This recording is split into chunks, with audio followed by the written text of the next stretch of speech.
looking at how they're using drone technology. I mean, it's just amazing, and looking at all of the conservation tools to use and water our crops and the like. Listen, farmers are some of the most innovative and technologically savvy people in this country. And so we need to start talking about it in that way, and that's what this EPA is trying to do.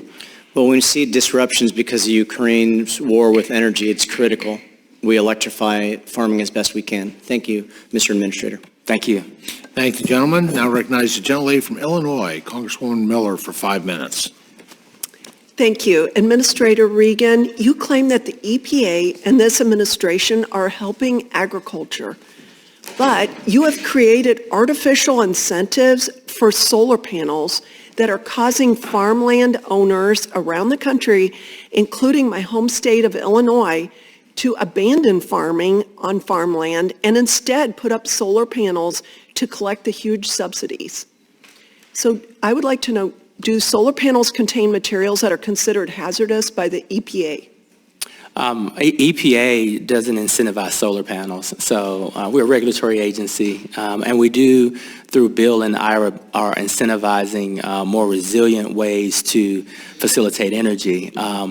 But, you know, we regulate just about everything in this country, and so if there is something that provides any kind of hazard or harm, it's our job to ensure that no one is overly exposed, especially our rural and our farming communities. Mm-hmm. This administration absolutely is incentivizing solar panels replacing farming on prime farm ground.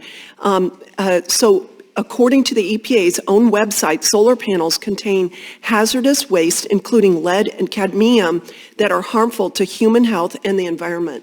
Mr. Chairman, I would like to enter into the record a section of the EPA's website titled Are Solar Panels Hazardous Waste? Without objection. Thank you. Has the EPA conducted long-term research into the impact solar panels have on agricultural land or farm soil? I'm not quite certain if we have or not. Okay. Are you aware of extensive public reporting that landfills will not accept solar panels because they're classified as hazardous materials? And are you aware of a major report in Los Angeles Times from 2022 titled, California Went Big on Rooftop Solar? Now that's a problem for landfills. You know, there are a lot of reports out there. What I can say is that most of the solar manufacturers want their product back because they're recycling these panels. And most landfills are prepared to handle the disposal of solar panels.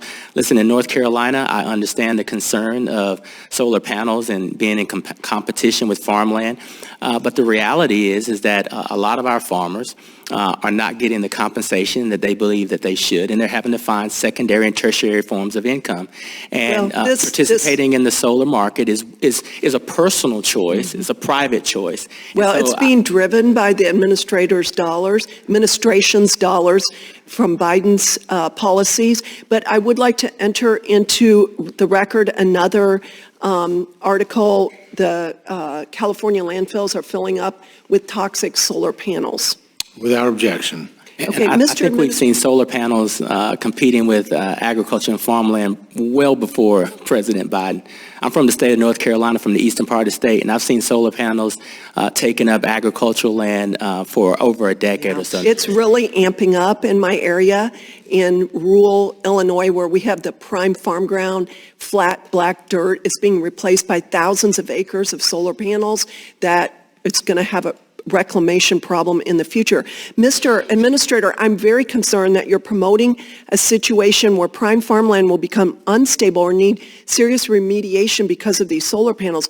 We just had solar panels catch on fire on the roof of a school in Illinois. They're not as safe as you are portraying them.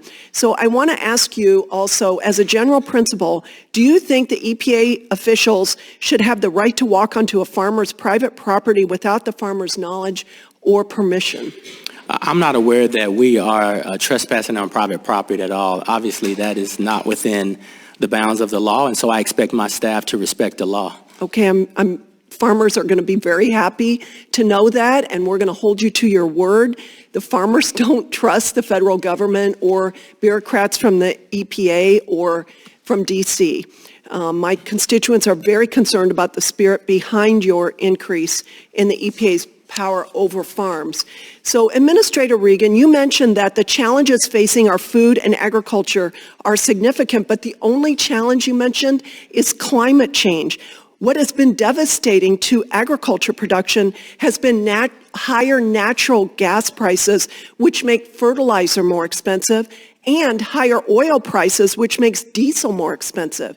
The EPA has become too big, too bloated, and too powerful. And our constituents are ready to cut back your agency to end this abuse. Thank you.